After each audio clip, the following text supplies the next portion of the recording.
ಈಗಾಗಲೇ ಎಚ್.ಡಿ. ರೇವಣ್ಣ ಅವರನ್ನ ಎಸ್ಐಟಿ ಅಧಿಕಾರಿಗಳು ಬಂಧಿಸಿದ್ದಾರೆ. ಇವಾಗ ಮತ್ತೆ ವಿಚಾರಣೆಯನ್ನು ಆರಂಭ ಮಾಡಿರೋದ್ರ ಬಗ್ಗೆ ಮಾಹಿತಿ ಲಭ್ಯ ಆಗ್ತಾ ಇದೆ. ಪ್ರಮುಖವಾಗಿ ಪ್ರಕರಣದ ಎ2 ಬಾಬಣ್ಣ ಅವರು ಕೊಟ್ಟಿರುವಂತಹ ಹೇಳಿಕೆಯನ್ನು ಆಧರಿಸಿ ಹಾಗೆ ಇಡೀ ಪ್ರಕರಣದಲ್ಲಿ ಇಲ್ಲಿ ತನಕ ಕಲೆ ಹಾಕಿರುವಂತಹ ಸಾಕ್ಷಿಗಳ ಕುರಿತಾಗಿ ಪ್ರಶ್ನೆಯನ್ನ ಮಾಡಲಿಕ್ಕಿದ್ದಾರೆ ಎಚ್.ಡಿ. ರೇವಣ್ಣ ಅವರಿಗೆ ಅನ್ನೋದು ತಿಳಿದು ಬರ್ತಾ ಇದೆ.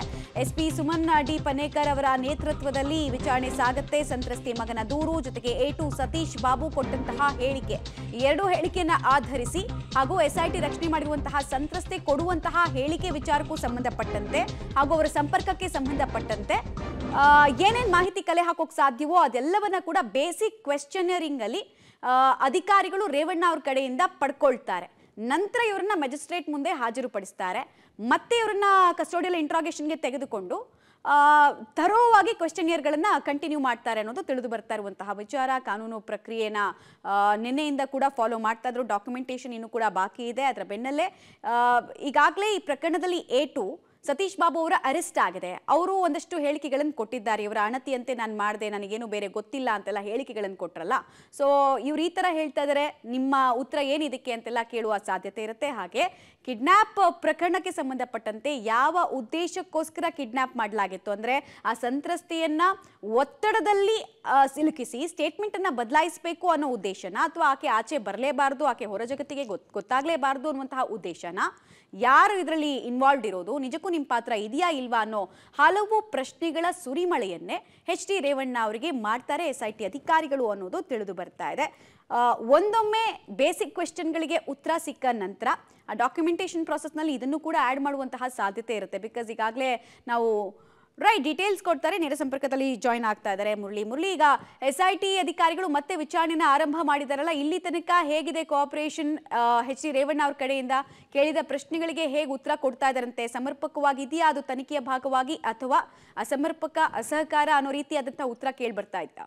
ಖಂಡಿತ ಅಂತ, ಯಾಕೆಂದರೆ ಪ್ರಮುಖವಾಗಿ ಯಾರೇ ಕೂಡ ಆರೋಪಿ ಸ್ಥಾನದಲ್ಲಿದ್ದಂಥವರು ಸಮರ್ಪಕವಾಗಿ ಉತ್ತರವನ್ನು ಕೊಡಲಿಕ್ಕೆ ಹಿಂದೆಟ್ಟನ್ನು ಹಾಕ್ತಾರೆ. ಅದೇ ರೀತಿಯಲ್ಲಿ ರೇವಣ್ಣ ಅವರು ಕೂಡ ಆರೋಪಿ ಸ್ಥಾನದಲ್ಲಿದ್ದಂಥವರು ಆ ಹಿನ್ನೆಲೆಯಲ್ಲಿ ಯಾವುದೇ ರೀತಿಯ ಹೇಳಿಕೆಗಳನ್ನು ಕೂಡ ದಾಖಲು ಮಾಡಲಿಕ್ಕೆ ಎಸ್ಐಟಿ ಮುಂದೆ ಸಕಾರಾತ್ಮಕವಾಗಿ ಸ್ಪಂದನೆಯನ್ನು ಮಾಡ್ತಾ ಇಲ್ಲ. ಆದರೆ ಅದಕ್ಕೆ ಪೂರಕವಾದ ಡಾಕ್ಯುಮೆಂಟ್ಗಳೇನಿರ್ತವೆ, ಡಾಕ್ಯುಮೆಂಟ್ಗಳನ್ನು ಎಸ್ಐಟಿ ಅಧಿಕಾರಿಗಳು ಆರೋಪಿ ರೇವಣ್ಣ ಅವರ ಮುಂದೆ ಇಟ್ಟ ಸಂದರ್ಭದಲ್ಲಿ ಅದಕ್ಕೆ ಅನಿವಾರ್ಯವಾಗಿ ಅದನ್ನು ಒಪ್ಕೊಳ್ಳುವಂಥದ್ದು ಅಥವಾ ಡಿನೈನ್ ಮಾಡುವಂಥದ್ದು ಈ ರೀತಿಯ ಸಾಧ್ಯತೆಗಳು ಕೂಡ ಹೆಚ್ಚಾಗಿರ್ತವೆ. ಅಂದರೆ ಯಾವುದೊಬ್ಬ ಆರೋಪಿಯು ಕೂಡ ತನ್ನ ಸ್ವಇಚ್ಛೆ ಹೇಳಿಕೆ ಏನಿರುತ್ತೆ, ಸ್ವಇಚ್ಛೆ ಹೇಳಿಕೆಯನ್ನು ಡಿನೈನ್ ಮಾಡಲಿಕ್ಕೆ ಒಂದಾದರೆ ಪ್ರಯತ್ನಗಳನ್ನು ಮಾಡ್ತಾನೆ. ಆ ಸಂದರ್ಭದಲ್ಲಿ ಅದಕ್ಕೆ ಪೂರಕವಾದ ಟೆಕ್ನಿಕಲ್ ಎವಿಡೆನ್ಸ್ಗಳಿರುತ್ತೆ. ಆ ಟೆಕ್ನಿಕಲ್ ಎವಿಡೆನ್ಸ್ಗಳನ್ನು ಇಟ್ಕೊಂಡು ಈಗ ಹೇಳಿಕೆಗಳನ್ನು ದಾಖಲನ್ನು ಮಾಡ್ತಾ ಇರೋಂಥದ್ದು. ಅಂದರೆ ನಿನ್ನೆ ರಾತ್ರಿಯೂ ಕೂಡ ಒಂದಿಷ್ಟು ವಿಚಾರಣೆ ಮಾಡೋ ಯತ್ನಗಳು ನಡೀತು. ಆ ಸಂದರ್ಭದಲ್ಲಿ ರೇವಣ್ಣ ಅವರು ಯಾವುದೇ ರೀತಿಯಲ್ಲಿ ಸಕಾರಾತ್ಮಕವಾಗಿ ಸ್ಪಂದಿಸಲಿಲ್ಲ. ಯಾಕೆಂದರೆ ಅವರಿಗೂ ಕೂಡ ಒಂದಷ್ಟು ಗಾಬರಿ ಮತ್ತು ಆತಂಕ ಎರಡೂ ಕೂಡ ಇತ್ತು. ಯಾಕೆಂದರೆ ಕಾನೂನಿನ ರಕ್ಷಣೆಯನ್ನು ಪಡೆದುಕೊಳ್ತೀನಿ, ನಾನು ಈ ರೀತಿಯ ಬಂಧನದಿಂದ ಬಚಾವಾಗ್ತೀನಿ ಅನ್ನುವಂಥದ್ದು. ಯಾಕೆಂದರೆ ಇಷ್ಟು ದಿನದ ರಾಜಕೀಯ ಜೀವನ ಏನಿತ್ತು, ರಾಜಕೀಯ ಜೀವನದಲ್ಲಿ ಸಾಕಷ್ಟು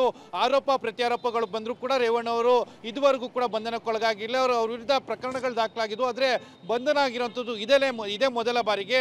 ಆದರೆ ಅದು ಅವ್ರಿಗೆ ಅರಗಿಸ್ಕೊಳ್ಳೋಕ್ಕಾಗದೇ ಇರುವಂಥ ಸತ್ಯ ಆದ ರೀತಿಯಲ್ಲಿ ಇತ್ತು ರೇವಣ್ಣ ಅವ್ರಿಗೆ. ಆ ಹಿನ್ನೆಲೆಯಲ್ಲಿ ನೆನ್ನೆ ಯಾವುದೇ ರೀತಿಯ ಹೇಳಿಕೆಗಳನ್ನು ಕೊಡಲಿಕ್ಕೂ ಅವರು ಮುಂದೆ ಬರ್ತಿರ್ಲಿಲ್ಲ. ಆ ಹಿನ್ನೆಲೆಯಲ್ಲಿ ಇವತ್ತು ಬೆಳಗ್ಗೆ 9:30 ಅವರನ್ನು ಹೇಳಿಕೆಗಳನ್ನು ಪಡ್ಕೊಳ್ಳುವಂಥ ಪ್ರಕ್ರಿಯೆಗಳನ್ನು ಈಗ ಎಸ್ಐಟಿ ಅಧಿಕಾರಿಗಳು ಮಾಡ್ತಾ ಇರುವಂಥದ್ದು. ಅದಕ್ಕೆ ಪೂರಕವಾದ ಸಾಕ್ಷ್ಯಗಳಿರುತ್ತೆ. ಸಾಕ್ಷ್ಯಗಳನ್ನು ಇಟ್ಟು ಜೊತೆಗೆ ಸಂತ್ರಸ್ತೆ ಈಗಾಗಲೇ ರಕ್ಷಣೆ ಆಗಿದೆ. ಸಂತ್ರಸ್ತೆ ಹೇಳಿಕೆಗಳು ಕೂಡ ಇನ್ನೊಂದು ಕಡೆ ನಡೀತಾ ಇರುವಂಥದ್ದು ಸಾಂತ್ವನ ಕೇಂದ್ರದಲ್ಲಿ. ಆಕೆಯ ಹೇಳಿಕೆಗಳು ಮತ್ತು ಇವರ ಹೇಳಿಕೆಗಳು ಎರಡಕ್ಕೂ ಕೂಡ ಮ್ಯಾಚ್ ಮಾಡುವಂಥ ಕೆಲಸವನ್ನು ಈಗ ಎಸ್ಐಟಿ ಅಧಿಕಾರಿಗಳು ಮಾಡ್ತಾ ಇರುವಂಥದ್ದು. ಮಮತಾ, ಧನ್ಯವಾದ ಮುರಳಿ ತಮ್ಮೆಲ್ಲ ಮಾಹಿತಿಗಾಗಿ.